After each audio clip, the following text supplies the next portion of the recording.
Warga Kota Banda Aceh saat ini mencari sedang menyapa rekan-rekan penggawa distrik daya. Inilah nanti menjadi lokasi buka puasa bersama.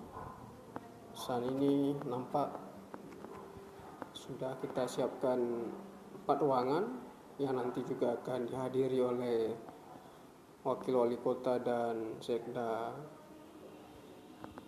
Banda Aceh. Dipastikan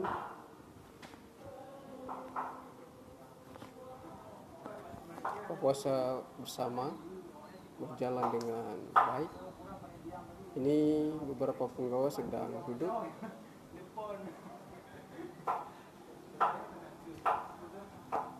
Hadis wisata Pak Nazar sedang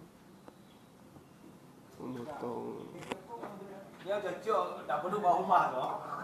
pisang untuk persiapan.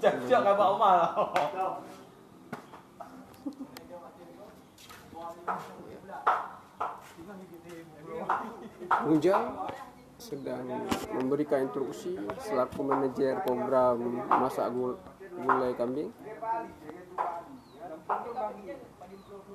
Inilah detik-detik persiapan buka puasa bareng di lingkungan Dinas Pendidikan Daya Kota Banda Aceh. Demikian laporan disampaikan oleh Bung Syarif.